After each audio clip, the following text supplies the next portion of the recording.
Well, what's going on, YouTubers? Because, ladies and gentlemen, it's the Natural Born Driller, and welcome everyone to All Elite Wrestling Reviews.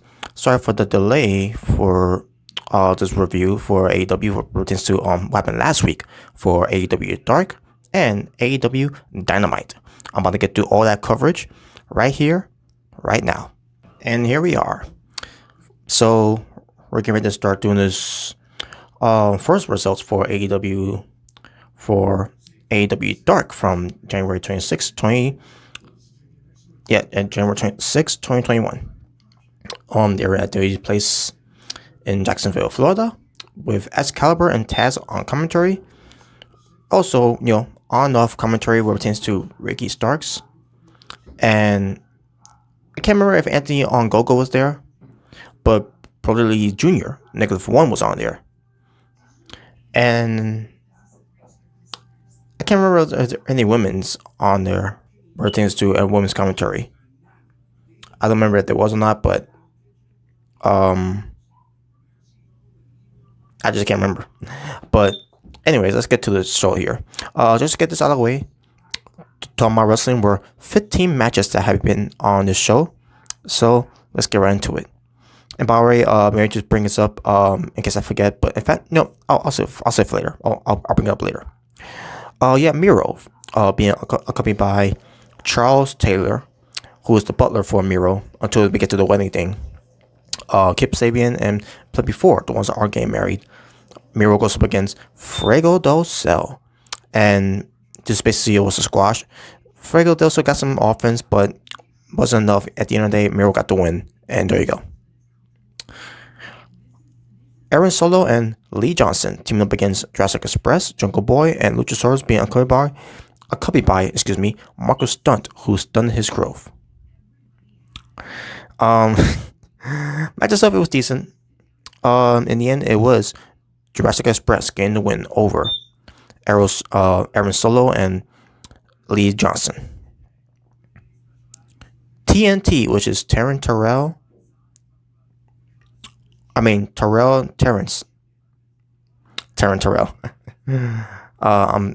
So it was Terrell and Terrence Hughes, TNT versus SCU, Christopher Daniels and Frankie Kazarian. Match itself, it was pretty decent, with obviously SCU winning. We get Casey Navarro and Mabadu versus the Butcher and the Blade with the Bunny. Tag team match didn't last that long. It was basically a showcase squash for the Butcher and the Blade to get the win. So not much to say about that. Ray Phoenix versus Baron Black. This was a good match. Both looked good. Obviously, Ray Phoenix was good, but this Ray showcased what Baron Black was capable of in the ring, and with Ray Phoenix in the ring, it was pretty good. So in the end, obviously, it was Ray Phoenix getting the win. Shanna versus Kylan King.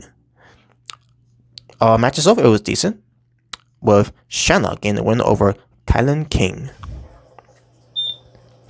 Dr. Britt Baker, DMD, being covered by Rebel, not Reba. Versus someone named by the name of Brooke Havoc. Don't know who she is. Because obviously, she's a rookie. So Britt Baker had a match against Brooke Havoc, and this was a bad match.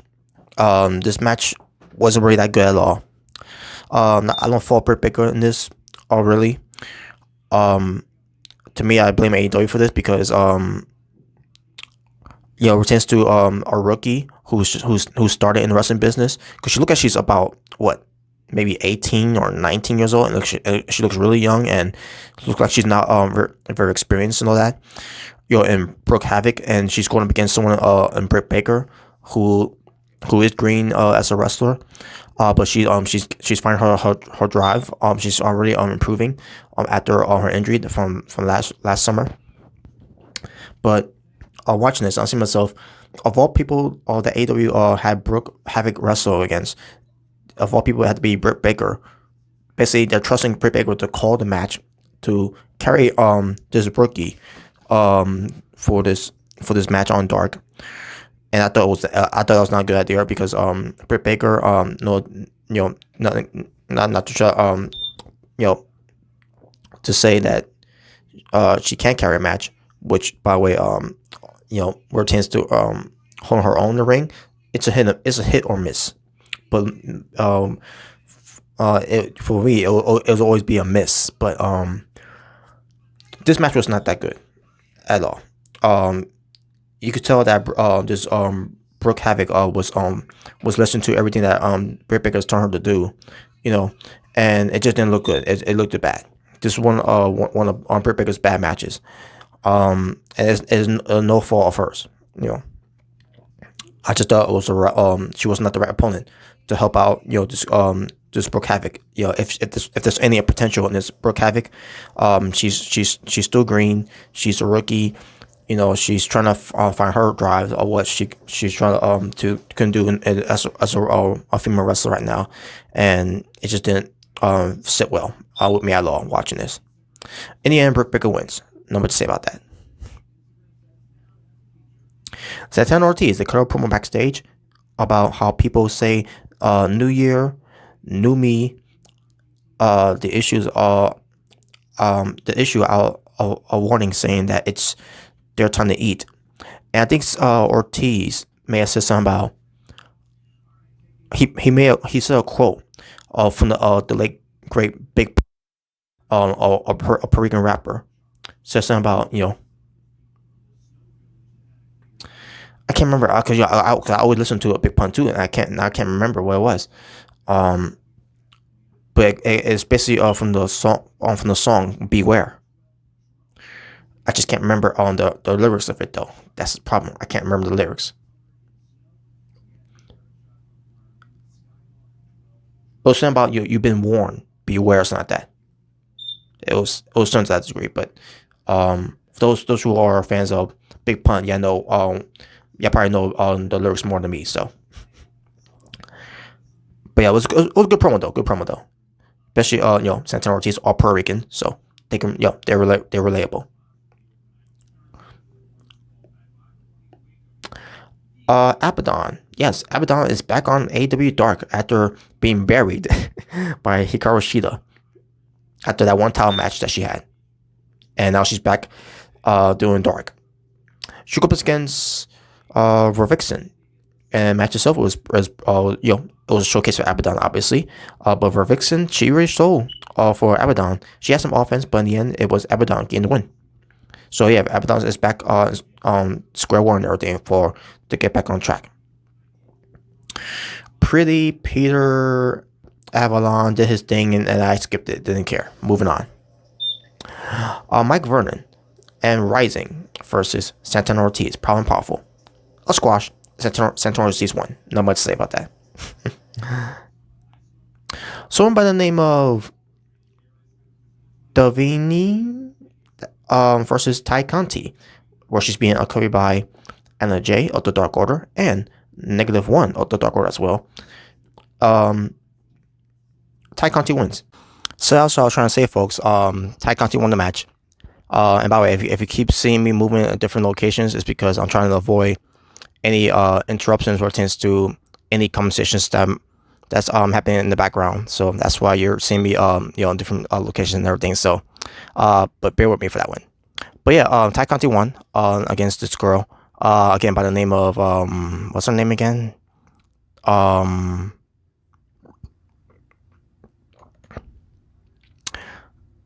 Davini, I don't know. I can't really describe how she looked other than that she was like who look like she could weigh about close to 300 pounds maybe, or maybe she's like 250 maybe. I'm not trying to say she's large or not. That she looks like she's in good shape though, more better shape than Nia Jax, I should say. But not trying to knock Nia Jax of anything, but yeah, Ty Conti won the match either way, so it was not a long match either way. So yeah, there you go. And then we get and then on this probably on this happened after the match where -1 went to commentary with Taz and Excalibur because this next match is 10 being carried by 5 and -1 who's on commentary, which he was gold on commentary. He was funny. Brody Lee Jr. By the way, if in case anyone doesn't know who -1 is Brody Lee Jr., the son of the late great Brody Lee. So yeah, man. He was gold on commentary, man. He made me laugh. He was all on Taz's side, and he was not on Excalibur's side at all during this whole this conversation on commentary and everything, and calling the match too. And I'm like, man, this kid is something else. He's a joy, man. He is lovable. He's got his father's side right there. But anyways, you got 10 going up against Ray Jazz. Don't know who he is, but I thought he looked decent for what it was. But in the end, 10 got the win, obviously. And I'm back in a different location. I was gonna move on to the next match, but then I realized there's something I need to cover before I get to it. So after 10 won his match, -1 got into the ring to candlestick on what's his name again? Ray Jazz? Yeah, Ray Jazz. I was gonna say Ray Kaz. Ray Kaz. Getting candlestick and everything. All of a sudden, Brian Pillman Jr. walks against in the ring because he was in the section, along with a few others that were watching the match too. And he runs in, and he's picking a fight with -1. I don't remember what he had in his hand. I'm sure it wasn't a candlestick. I know that. But he had something in his hand. He was gonna fight -1, and obviously -1 got the best of him. So it was fun. It was nice what they did there. Red Velvet, straight from your mama's kitchen, goes up against Maddie Rankowski. Yeah, she's back again, folks. Fortunately, don't remember what she did. Look at she's doing a little better, but she still looks awkward in the ring. She still looks terrible. She reminds me of Billie Kay. And yeah, I remember if I remember me reviewing WWE at one point, where it's Billie Kay and Peyton Royce. Peyton Royce was always the favorite. She was always good. Billie Kay was always trash and was always bad in the ring. And she was and on top of that, she was awkward. So this is what reminds me of where Maddie or Rankowski, Red Velvet wins. Not much you can but Red Velvet looked good, obviously. Sean Manuda versus Denny Limelight, a Puerto Rican wrestler, and Denny Limelight wins. Not much to say about that. Match was decent. That's all I'll say from there. Evil is being accompanied by Diamante versus Jasmine Allure. So Jasmine Allure looked good in the match against Ivelisse, and it was a decent match. In the end, obviously, Ivelisse got the win. In the main event, it was Powerhouse Hobbs being accompanied by Hook, the son of Taz, versus some guy named Jake St. Patrick. Will Hobbs wins. Powerhouse Hobbs wins. So there you go. That not much you can say from there. So, and there you go, folks. That will include your AEW Dark results from January 26, 2021. My overall score for the show, I'm gonna go with a 6.5 out of 10. And there you go. And now let's get to AEW Dynamite results from January 27th, 2021. So here we go. Jacksonville, Florida, in the 8th place, where you have Jim Ross, Excalibur, and Tony Schiavone on commentary. The opening match here was the Mad King, Eddie Kingston, versus the Murder Hawk Monster, Lance Archer. And basically it was a one-on-one match between the two. And it was good, by the way, between the two. At one point, Jake Roberts was out there with Lance Archer, but then Lance Archer told him to go back. He got this. He could do this on his own. And and they started having that out. Lance Archer was basically destroying Eddie Kingston in this match, everything he was doing from inside the ring and outside the ring. And Kingston was fighting back too. But this was all, showcasing what Lance Archer was being. And he was being a murder hawk monster here. In the end, all of a sudden, the Butcher, the Blade, came out, dragging the carcass of Jake Roberts. And the Bunny was distracting the referee, I think, at one point. I can't remember if that was the case or not. Or the Bunny was out there to give something to Eddie Kingston, because Eddie Kingston had something in his hand. Basically, it was taped, wrapped around. Basically, it was basically brass knuckles. It's an old school way that used to be done before. Ric Flair done before. Others done before too. I can't remember. But the one I have a fond memory of was Ric Flair back in the days of WCW. Brass knuckles. That's taped out though. And that was mused on as Archer by Eddie Kingston with the Spain back fist, which I think he calls it the back fist to the future, because he's a fan of Back to the Future, like I am, and was a fan of Back to the Future, can relate to that. After the match, so basically, Eddie Kingston won, but after the match, they started beating up on Lance Archer, and one more back fist to the future. Spinning back fist to the future, I should say, to Lance Archer, and that was it. The future could continue on, and we'll get to that once we get to the Beach Break matches that was laid up. Because again, delay review, and I apologize for that, folks. Jon Moxley cuts a promo. He talks about the Elite and their issues, and calls them an episode of The Young and the Restless. Says that the Lucha Bros are hatred on him because they were friends with Eddie Kingston, and now they're not, and they hate on the Elite, so they're partners at Beach Break. Excuse me. I was gonna say Bash at the Beach. I was gonna say that, but Beach Break. And acts confused about the whole thing, saying that he's a simple guy. He likes beer, hot coffee, water, room temperature, and sex in the morning. Who doesn't? I'm pretty sure Renee doesn't mind that, by the way.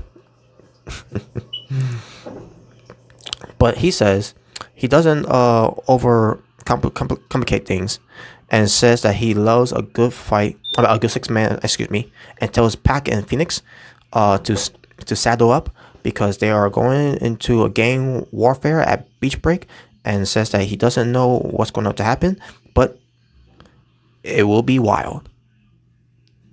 So there you go. Great promo from Jon Moxley, obviously. So one moment, folks. Then we get to a backstage segment with Sting and Darby Allin at some warehouse they're at, some broken down warehouse. And Sting is mocking, saying that his feelings are hurt.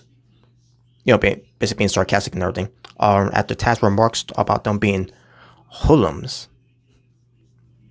Because at one point Taz may have said something about Sting and Darby Allin being hoodlums, for things to issue that challenge for that street fight that's going to happen at Revolution.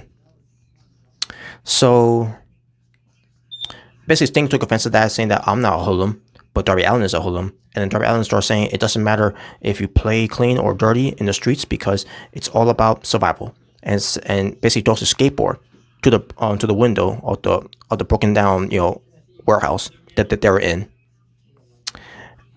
And then Darby Allin says something, I'm a hoodlum, just like Sting is a hoodlum, and all that. And Sting had a look on his face like, wait, so I'm a hoodlum?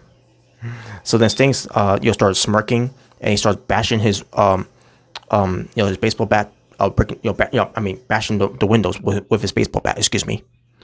And then he says, well, I am a hoodlum. And then Sting says at Revolution in the street fight, it's going to be showtime, because Sting is all about showtime. Good promo. And I love how they did this too. They're a broken up warehouse and all that and everything. I enjoyed it for what it was. So it was cool. MJF and Chris Jericho versus and they were being covered by the Inner Circle. You know who the Inner Circles are, so I'll need to mention their names. Versus the Varsity Blondes, which is I'll mention their names: Griff Garrison and Brian Pillman Jr. before the match started, MJF says that he and Sammy have to talk after the match because there's still issues between the two.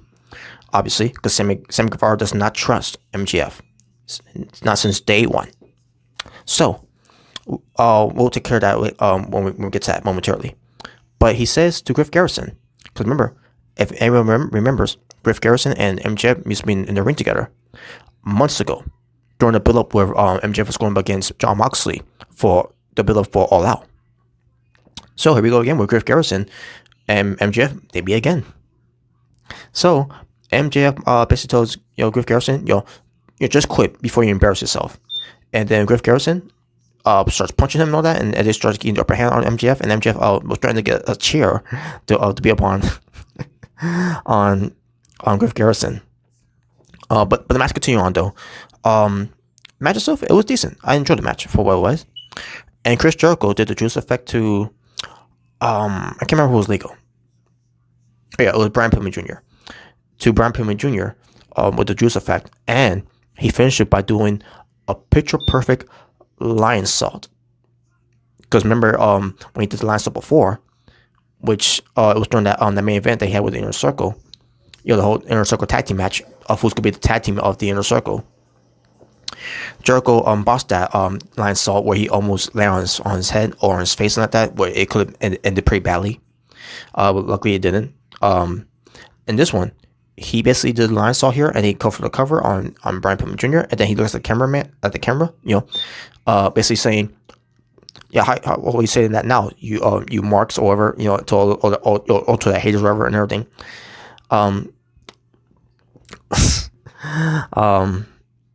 And even the doubters, because I'm a doubter of that all thing. And hey, Jericho, made me eat my own words there, but still, not all of it, not all of those words that I ate, and I just took it. There's still things about Jericho that he needs to do to get better of his to prevent of that botch to ever happen again in the future. So there you go. But yeah, with Jericho, that was basically taking a shot at those fans that were making fun of Jericho, and also we're changing the whole botch line stall part. So, but yeah, but MJF and Jericho won the match. So decent match.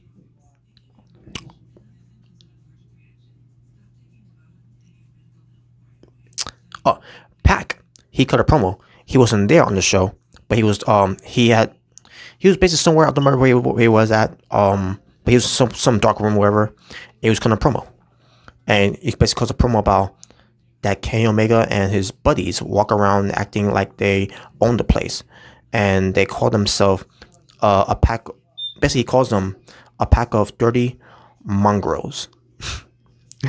And Pac tells Omega to bring his good brothers, and while he brings along with him Rey Fenix, and they will show up the true meaning of the Brotherhood, and Kenny Omega will face the consequences of what they did to Penta El Zero Miedo, with the whole beatdown that happened with Penta El Zero Miedo. So,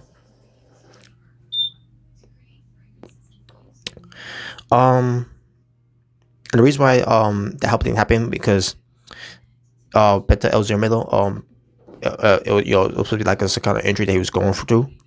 That was not the case at all. The real case of it, they did that as an angle to take him out because he had to take care of his visa, and that was taken care of. So, and the whole thing with Penta El Zero Miedo getting beat up by the good person Kenny Omega, that was not really Penta. That was someone dressed up like Penta, which was clever on their part how they did it. So, pretty decent how they did it. So, because Penta wasn't there, so someone was there pretending to be Penta, and people fell for it, and even I fell for it. So, so there you go. And in another room. So there you go, folks. That was a good promo there, from Pac, and also we're saying the situation with Penta El Zero Miedo. Now you know.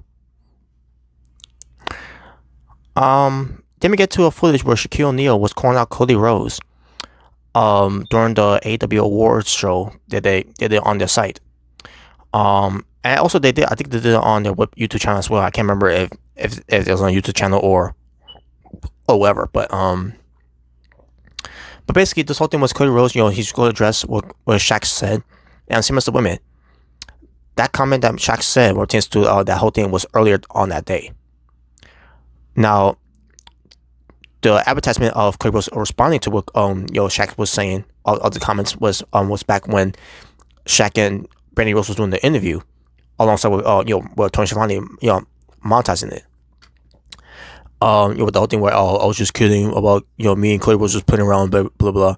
Maybe it would have been the whole thing where he could comment on the whole thing with Jay Cargill thing where he told Brandy Rose that maybe go learn a thing or two about Jay Cargill. Maybe that could have been it, but instead it was what happened on that what happened at the award show that Shaquille O'Neal was a part of, where it's AEW, and same as the women. That was not what they were advertised, or what Cody Rhodes was going to respond to. Because we all were saying at the time that what was there his response, because Shaquille O'Neal was just kidding. He was not really serious about that. It was just trying to just do that for I guess publicity or just to raise attention for AEW or whatever. I don't know, sounds like that. But it's either way, it's just an excuse for them to still try to go through this whole thing with Shaquille O'Neal to get in the ring of AEW. And I don't think it's gonna be good at all. It's gonna be bad. But let's get to what happened here. So Cody Rhodes comes out with Arn Anderson, said that he'd like to come out and say that at Revolution, he and his wife will face Shaquille O'Neal and Jay Cargill, but he can't say that Brandy Rhodes can beat her because she's pregnant. So then Arn Anderson starts talking about Shaquille O'Neal dominating at the NBA during his career, but seen something in the past 2 weeks on that he wants Cody Rhodes to consider. And then all of a sudden, our answer brings out straight from your mama's kitchen, Red Velvet. So she comes out and she says that she is tired of the shit from Jay Cargill. Said that she will handle Jay Cargill and steer her bitch ass up. And then basically that's basically all she said. And basically she's ready. So I and I said before too. If Brandy Rose can't go, then had someone like a Red Velvet go after her. Some people say, why can't be Big Swole? Because no, first of all, she became a huge letdown after the whole Hikaru Shida thing, and on top of that, with her thing with Britt Baker, that was also kind of a letdown too for some people. To me, it was a hit and miss. Hold on, folks. Sorry, folks, I can't deal with the sirens. It's too much distraction. But anyways, so the best solution is Red Velvet because she's a good wrestler, a better wrestler than Brandy Rose, a better wrestler than Big Swole, a better wrestler in general. So I'm glad Red Velvet is getting this opportunity to team up with Cody Rhodes going up against Shaquille O'Neal and Jay Cargill. Does that mean I still want to support the match and still see that match go down with Shaquille O'Neal in there? No. But I'm intrigued to see how Jay Cargill can handle herself in the ring. Maybe eventually she will take her opportunity. She will receive the opportunity to be in a one-on-one match against Red Velvet sometime down the line. But when that's gonna happen, I don't know. Because you still don't know how good she is. Because she's doing training, and with her being in the nightmare training with Dustin Rhodes or being trained with Cody Rhodes of his school, I don't know. And that's nothing too, Jay Cargill, who's against the Rose family and Cody Rhodes in general, and yet she's training with the Rose family. This is what I'm hearing about, by the way, folks. That's what I'm hearing. And with Dustin Rhodes, Dustin Rhodes is about the women's in AEW right now. He's really has a big influence all these women's wrestlers right now in AEW, and it's working out very well. For the women's in the AEW, they're really on improving a lot, and they're holding their own. And I think Britt Baker's also is learning thing two just from part two as well. So is Ty Conti, Anna Jay. Um, I don't know if they're trying to bring on these other women's into as well, or change to a couple of these new faces that we've seen on Dark as well to help them out too. It won't surprise me if they are, but I don't know. It's that's something I need to look up more of. But I know the kid Jay Cargill, she is definitely taken under the wing by Dustin Rose. My nose is I think it's I gotta put some lotion on. Anyways, but yeah, but then Arn Anderson said afterwards, after when Jay Cargill cut that promo, which I thought was good. Arn Anderson said that she is fired up, and Cody Rhodes, you need to be fired up too. And there you go. Number to say about that. So yeah, promo. It was what it was. It was to build up the whole thing with Cody Rhodes and Shaquille O'Neal leading up to Revolution. So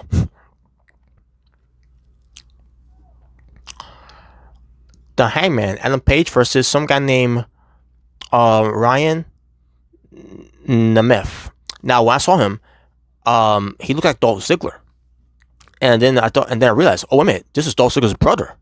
Now I don't remember if he's the younger brother or the older brother, but he looks like Dolph Ziggler. But I think he's the younger brother, if I'm not mistaken. But yeah, Ryan Nemeth. I think I say his last name, Nemeth. Ryan Nemeth is there, and he's calling himself the Hollywood Hunk. But yeah, he looked like Dolph Ziggler. He was in the ring. He was basically in a Kickstarter ring gear like Dolph Ziggler, and like wow. And the match happens, and I can't really tell you how good he is, because it's my first time seeing him, and it was really much to talk about him. Then the Hangman Page was basically doing all he can, and during this match too, Big Money Mac came out there, and I asked myself, wait, who's he out there for? For Ryan Nemeth, or is he out there for the Hangman Adam Page? So after the match was over, the Hangman Adam Page wins, and Matt Hardy was clapping. So I'm like, okay, so he's there for the Hangman. So also Tony Schiavone comes down to the ring. He's trying to get a word of Adam Page and everything, and then we're seeing Matt Hardy being involved in there too. So Matt Hardy gets in the ring and says that he came out and just to see the Hangman Adam Page what he does, because he supports him, and says that he's been watching him, and he's been considering him because he seems lost, which he does. Adam Page seems lost, and that's his character is being portrayed as. His character is lost. Doesn't know what direction he's going in. He lost all his friends. He doesn't want to be any groups, because he's been heartbroken with so many groups before, and it has not worked out well and all that, which is why he didn't want to join the Dark Order. So Matt Hardy gives him an offer to join along with him, and all that. So, and then Tony Schiavone says, "Hey, I think you should take up of his offer and everything." Tony Schiavone is literally telling the Hangman Adam Page to join on with Matt Hardy, who's a corner artist, to the private party. But it's whatever, right? But yeah, we'll see where that goes. I don't know if it's gonna. I don't know if the Hangman's gonna consider that, but we'll see how that it'll lead to. Jungle Boy being accompanied by Luchasaurus and Marco, who's done his growth, versus Dax Harwood, who's being accompanied by Cass Wheeler and Tully Blanchard. Now in this match, you had Tully Blanchard, Tully Blanchard, Cass Wheeler, and Luchasaurus being handcuffed, while Marco Stunt who went backstage. He was not needed, basically. So, while they were handcuffed, and Marco Stunt was backstage, Jungle Boy and Dax Harwood gets to have the match. That way there'll be no interference, no shenanigans, all that. And the match happens, and it was good. And by the way, Jungle Boy came out with the theme song by Baltimore. The song Tarzan Boy, and everyone was doing the sing along of Tarzan Boy, singing, whoa, whoa, whoa, whoa, whoa, whoa, whoa. It was great. It was awesome. Um, in the end, Jungle Boy got the win. And after the match, all of a sudden, Tully Blanchard, he has some white powder out of nowhere and he throws it into the face of Luchasaurus. And then they uncuff themselves away from Luchasaurus and they start beating up Jungle Boy. All of a sudden, they got Luchasaurus spike power drive by FTR with Tully Blanchard off the second rope and all that.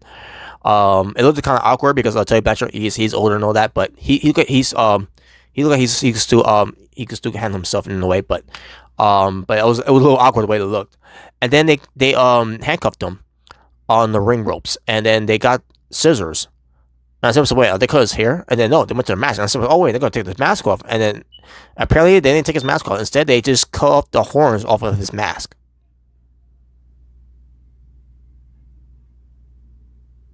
I didn't get that at all. But then Marcus Stunt came out there with a top flight, and then they chased away the heels. Marcus Stunt had a steel chair, by the way. And by the way, the steel chair was gold. It was a golden steel chair. We're still waiting for that golden show to appear on TV. But a golden steel chair, I guess that works out, right? Team Taz, they were in the parking lot. Taz is talking about Sting and Darby Allin and everything. All of a sudden, while they're outside, there's a merchandise sale or just AEW merchandises, and Team Taz goes up to them while Taz is talking.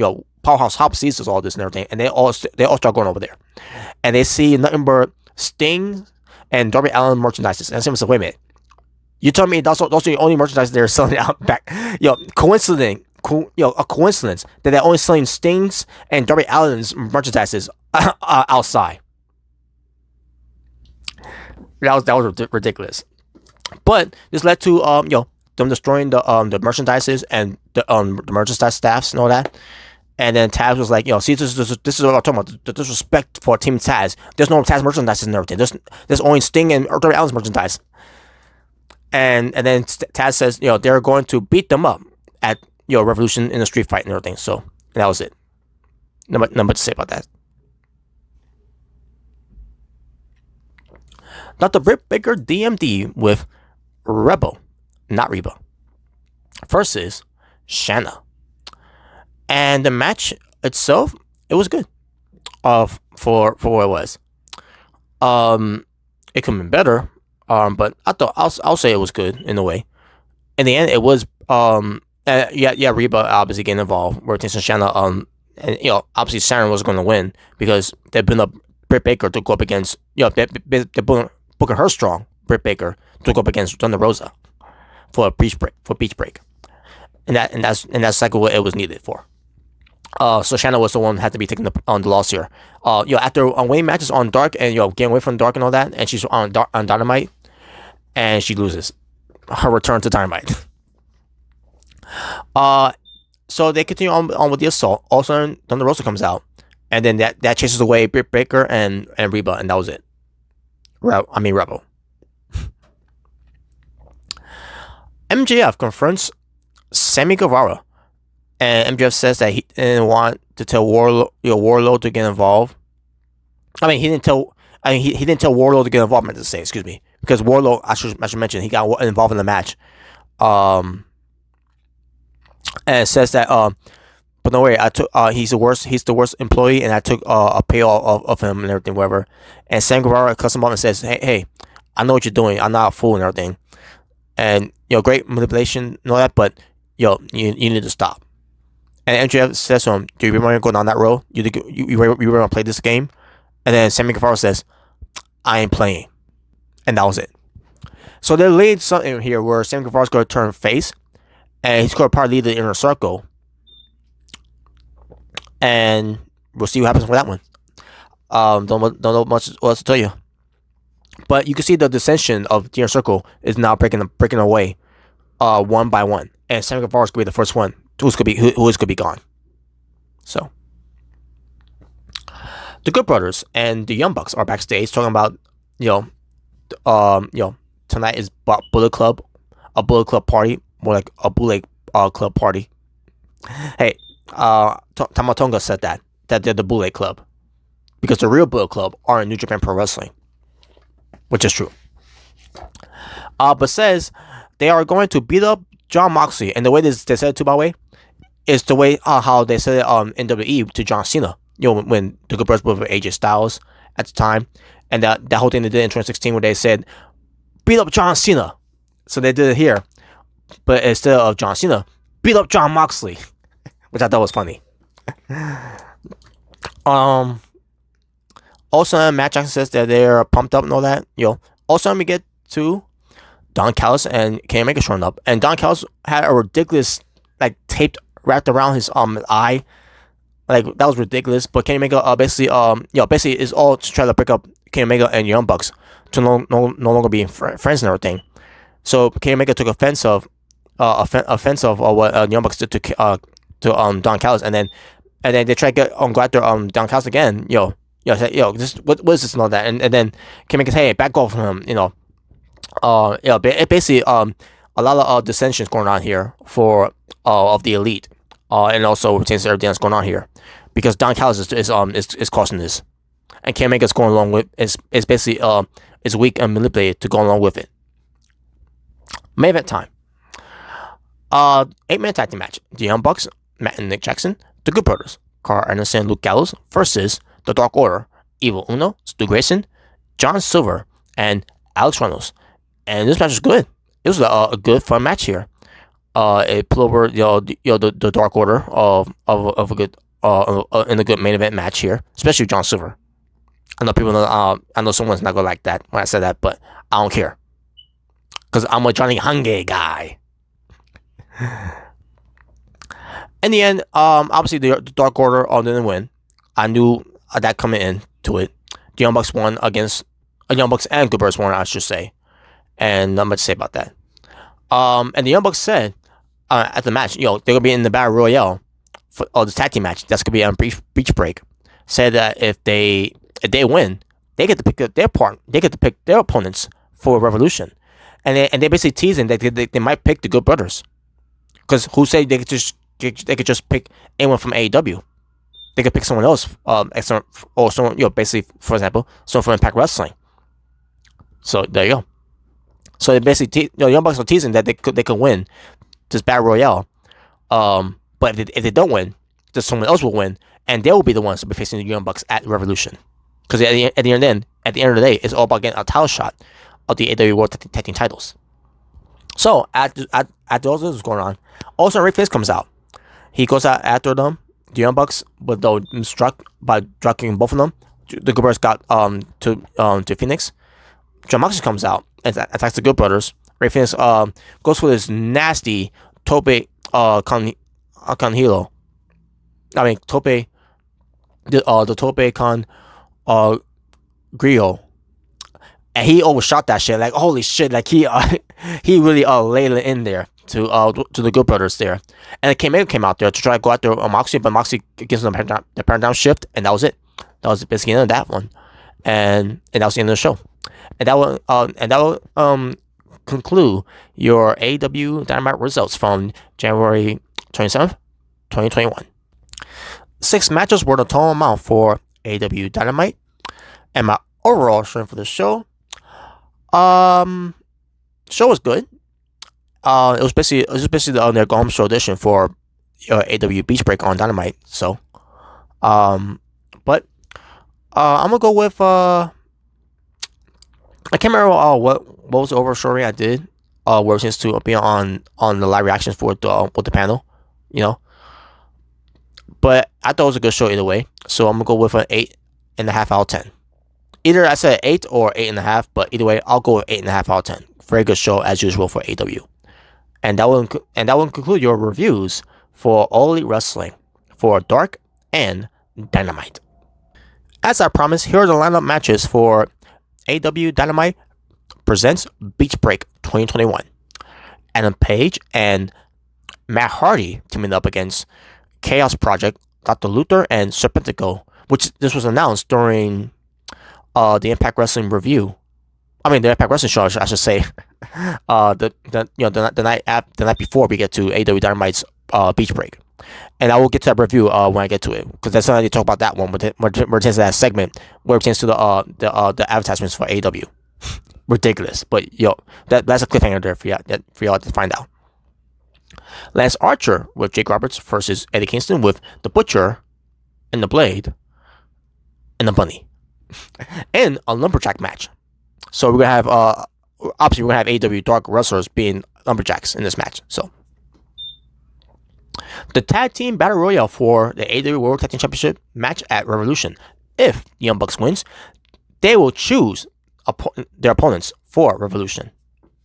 And the teams are in there are Top Flight, The Acclaimed, Private Party, Jurassic Express, Sammy Hager, The Inner Circle that features Proud and Powerful, Santana and Ortiz, The Dark Order, Alex Reynolds and John Silver, The Beaver Boys, the Young Bucks, obviously, the tag team champions, The Inner Circle that will feature Chris Jericho and MJF, and The Dark Order that will feature Stu Grayson and Evil Uno.